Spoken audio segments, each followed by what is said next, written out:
గారి పేరు చెప్పో లేకుంటే మల్లప్ప నా పేరు చెప్పో ఎమ్మెల్యే పార్థసారథి గారి పేరు చెప్పో ఎవరైనా మళ్ళీ వైసీపీ చేసినటువంటి పనులే మళ్ళీ కొనసాగింపు చేస్తే తప్పకుండా ఉపేక్షించేది లేదనేటువంటి విషయాన్ని కూడా ఆయన చెప్పడం జరిగింది. సో అందుకే మేము చెప్తుండేది విషయం ఏంటంటే ఎక్కడ కూడా ఎందుకు ఈ విషయాన్ని నేను తెలియజేస్తున్నానంటే ఇప్పుడు నాయకులందరూ విజయాన్ని ఆస్వాదిస్తున్నాం మేము.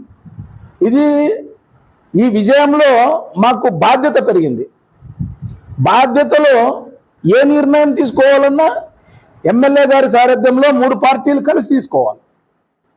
సో ఇటువంటి తరుణంలో కొన్ని చోట్ల నాకు ఆ పార్టీ నాయకుడు చెప్పాడు, ఈ పార్టీ నాయకుడు చెప్పాడని, కానీ ఎక్కడ కూడా నేను రెగ్యులర్గా మీనాక్షి నాయుడు గారితో నేను సంప్రదింపులో ఉన్నా, కూటమిలో ఉన్నటువంటి అందరి నాయకులతో సంప్రదింపులో ఉన్నా. నేను ఎక్కడ కూడా వారు చెప్పటం లేదు.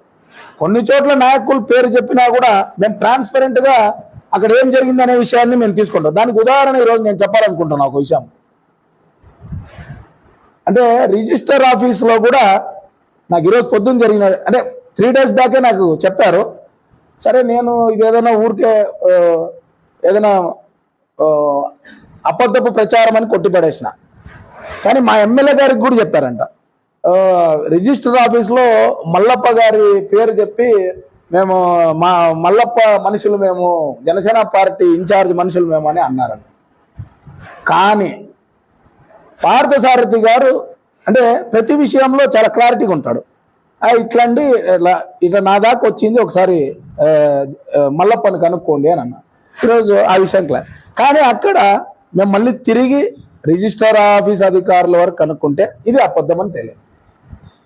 అంటే నేనేమంటున్నానంటే కొన్ని విషయాలు ఎవరో ఒకరు పని కట్టుకొని ప్రచారం చేస్తున్నారు అనడానికి ఇది ఉదాహరణ. నేను లేకపోతే ఈ విషయం నేను ప్రస్తావించేవాడిని కాదు.